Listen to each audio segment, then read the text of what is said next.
Today we're going to talk about should you build a door-to-door sales team or build a call center sales team. My name is Michael Barayev, and I actually built both, and we got our team to 150 plus sales guys in less than 2.5 years. We did that with zero money invested. Now we have a bunch of companies that are growing. We have a consulting coaching company that helps you with sales training and building sales teams, and we also have a lot of other things that we do when it comes to investing in multifamily and stuff like that. So today what I want to talk about is should you build a door-to-door sales team or should you build a call center sales team, right? And there's pros and cons of both of them. And I'm going to go over the pros of building a door-to-door team, and I'm going to teach you also the cons, and then also talk about the pros of building a call center team and also the cons of building a call center team as well. So before we get started, what you need to understand is that, I like building both. I've done both, and I've actually became more and more successful, so to say, on the door-to-door side. And it's not because one is better than the other. It's because I just started with that and just worked out really well for me and the way we built, right? But when you're building a door-to-door business, these are some of the pros, okay? Number one, extremely low budget, okay? When I say low budget, you don't have to spend a lot of money because you can literally go out there, knock on doors, and not pay for advertising because you are the marketer. You are the advertising guy, right? Or your salespeople. So you may think, well, Michael, I may take a risk by hiring people. I understand that, but you don't pay them a W-2 salary.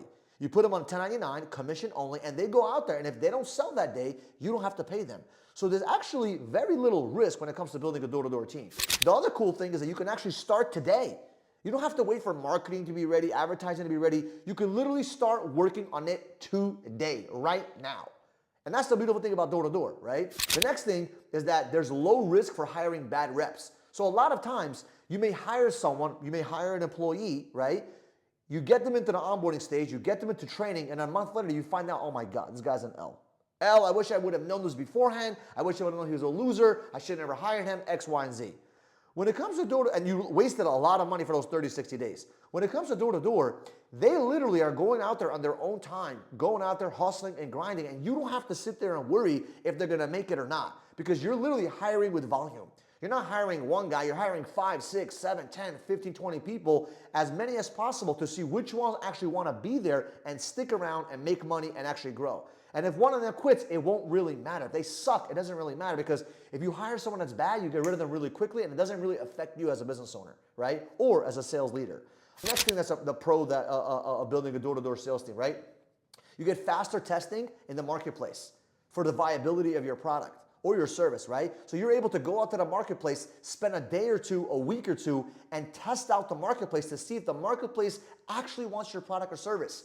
How many times you have to sit there and sell a product or a service, go online, try to shop and try to mass market or whatever it may be, and you find out 2 months later nobody wants your product, right? And you may say, well, I can do the same with advertising and marketing. Yeah, but it costs you money, right? And sometimes you may be in a position where you have a lot of time available, but you don't have enough money. So guess what? You go out there and knock on doors and test the market, test the product, right, in the marketplace. Next, you get customers that weren't open to buying your product. A lot of times when you do online marketing or online ads, you're getting people that either A, have been interrupted in their daily pattern that thought about buying at one point, right? Or B, they were just busy doing something or searching something on Google, and guess what? You got them to buy the product or service. When it comes to door-to-door, the amount of customers that I've signed up or my sales guys have signed up where they would have never in a million years signed up with a company or bought that product or service was the only reason why they did it was because a person came to them face-to-face and was able to convince them to buy the product. And I'm not saying you need to shove a product down people's throats that they don't need, want, or desire. It's just that they didn't know they needed the product. Sometimes people don't even know they need it, and you as a door-to-door sales guy can go out there, or your team can go out there and sell to a market segment that never even thought of buying your product, right? And that you probably can't even do it through the internet. The internet will not get them, but you as a human being may hook them and get them to sign up, right? If you fail, you will not lose as much money. There's a lot of companies that start out door-to-door and they fail miserably, and they don't lose their whole bank account. Think about a restaurant owner. He puts in the money, the marble, the chef, the this, the that. He opens up the location. A month later, the business goes to shit. 3 months later, the business goes to shit. They close down. You know how much money they wasted to just start the restaurant? $50,000, $100,000, $200,000, sometimes even $500,000 to even start a restaurant, depending on the size of it, right? And guess what? With door-to-door, it doesn't cost you shit.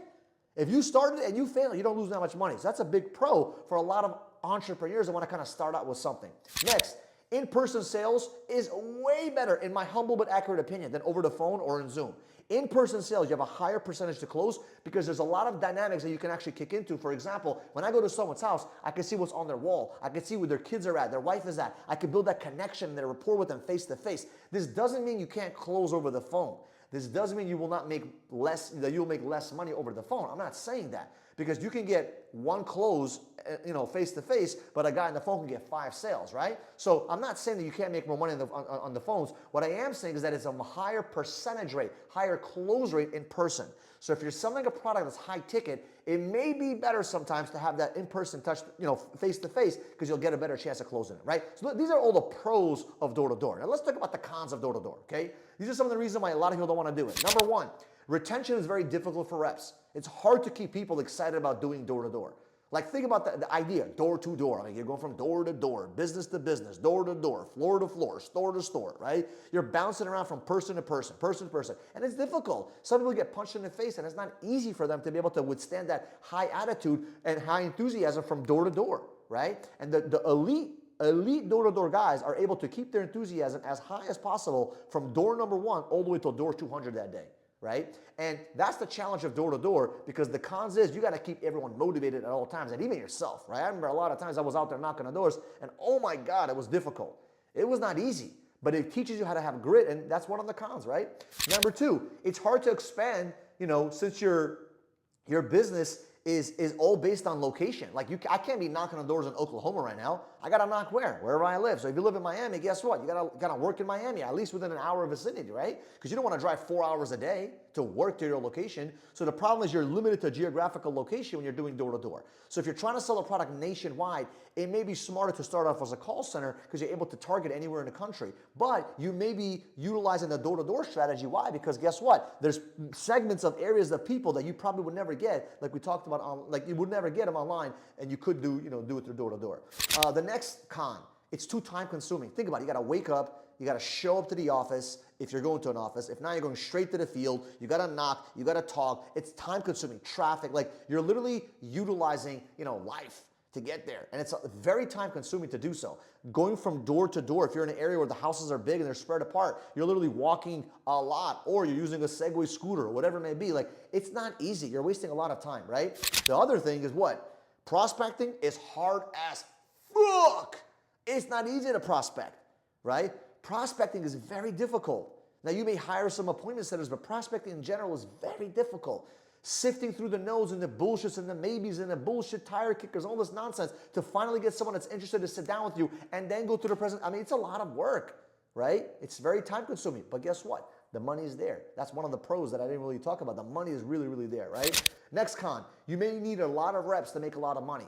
Right? You may make a lot of money on your own sales, but if you're trying to make a lot of money off the efforts of other people and building a sales team, you can't become rich or successful, in my opinion, with 5 or 10 guys. You may need to scale a little bit bigger. Now, it depends on the product, of course. It depends on your overrides, depending on your structure, the company you're with. But if you're an entrepreneur, you're trying to make money, you have expenses, you have to build, you build your business, you want to expand and grow, and you don't want to make 100, 200, 300 grand. You want to grow and make hopefully $500,000, million, $2 million, $5 million profit in that year. And the only way to do it is to build a massive organization, right? So it's very, very difficult to do so, and may need a lot of reps to do that, right? The last two cons. I'm going to go over this con, and it's so true. When it rains, it pours. When it's snowing, it's raining, it's snowing, it's cold, it's hot. The elements, the weather. That's one of the cons of door-to-door, because there's times where it's pouring rain. And listen, you could go out there and knock on doors, which is what I did, but you're going to be soaking wet, and it's difficult to convince others to do that as well. The elite of the elite of the elite will go out there with a raincoat, but still, it's hard. In the winter times in New York, December, January, February were my toughest months, right? Especially for recruiting. Why? Because the weather and the elements was affecting us all the time, right?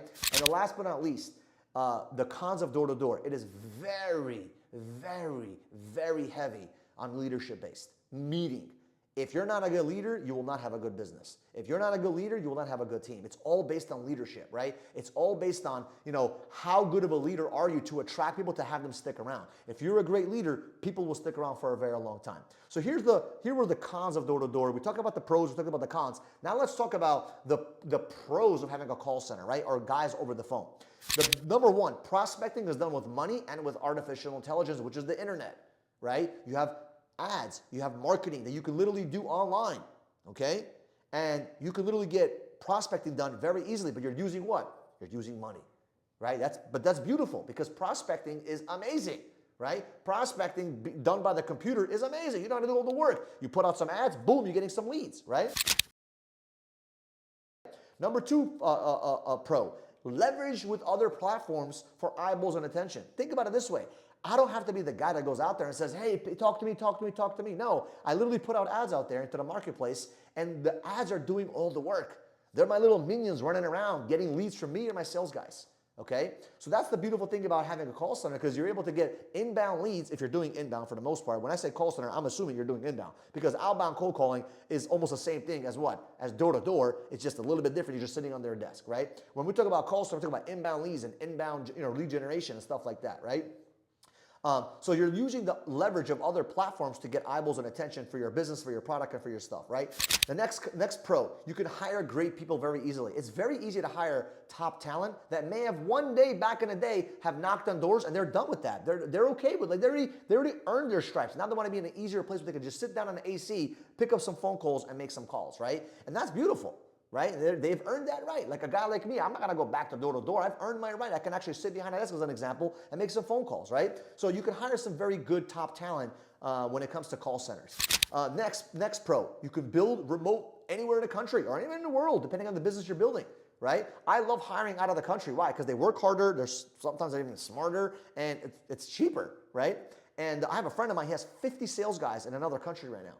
50 sales guys, and he literally pays them 5 to 10% of the full commission. Whereas the other sales reps, the people that live in America, as an example, they get 50, 60% of the commission, right, of the total revenue. So it's crazy because you're able to make more money if you're able to build anywhere in the world, right? So you can build remote. Next, you can sell to customers anywhere. Think about it. You can sell customers in Oklahoma, California. It doesn't really matter. You can even sell it internationally, right, if the time zone kind of allows you. But you can sell anywhere on the planet. And that's the beautiful thing about having a call center. Next, selling over the phone is 10 times, in my opinion, easier than selling in person, right? Obviously, you have a better close rate in person, but over the phone, it's just easier. You're just sitting chilling. You can be in your underwear. Nobody knows. Nobody cares, right? And that's the beautiful thing about it. Last but not least, the last pro of having a call center, in my opinion, you don't need a ton of agents and a ton of sales reps to make a lot of money. 5, 10, 15 guys, you're fucking raking it, right? Depending on the product, depending on the service for the most part. So let's talk about some of the cons of having a call center, right? Expensive. You got to pay for the dialers, you got to pay for the ads, you got to pay for the marketing, you got to pay for the prospecting, you got to pay for if you're doing it in-house, like a location. If you're not, it still could cost you because you got to pay for shit. It's expensive, right? The next thing is your marketing must be on point for lead gen. Marketing is going to get harder and harder and harder. Nowadays, if you do not know how to get attention in the marketplace, you will get squeezed out because everything is about eyeballs. Everything is about getting attention. How do I get attention from the masses of assets for your product and for your service? So if your marketing sucks, it's going to be very hard to build your call center business. Next, you might have to micromanage your sales reps a little bit, right? When it comes to door, you don't really have to micromanage. If they don't go out there and produce, they don't make any money. So they're kind of micromanaging themselves a little bit, right? When it comes to call center, they can sit back and relax a lot of times, even if they're commission only, right? You got to make sure they're calling your leads because if they're not calling your leads, you're wasting a lot of money. So you got to make sure you're on top of them, and that's a little bit of a hassle sometimes, right? Next con is that sales reps don't make as much as door to door, right? Unless they really, really have the volume. It depends on the situation. You can make a lot of money over the phone, but it depends on the volume, it depends on the product. But a lot of times, door-to-door sales guys per a product, per a service, get paid a higher commission because guess what? The door-to-door guy is the marketing guy. The door-to-door guy is the prospector and the closer. Whereas on a call center situation, you're just the closer, right? And the last but not least, weather does not affect you, right? Weather does not affect you at all because you're sitting inside of your house, inside of a coffee shop, inside of a freaking hut. It doesn't really matter, but you're not affected by the elements. So I gave you guys the pros of door-to-door, the pros of call center, the cons of door-to-door, and the cons of call center. And for that, I just wanted you guys to have that information so you can make a decision of which path you want to pick, right? Each one has their pros and cons, and hopefully this helped you out to make a great decision on which business you want to build. My name is Michael Barayev. If you have not yet subscribed to the channel, do me a favor, subscribe to the channel. We appreciate your love. We appreciate your support. We need to grow the channel to 100,000 plus followers to help business owners and entrepreneurs and salespeople out there. So do me a favor, subscribe, like this video, and share it with someone, and we'll see you guys in the next video.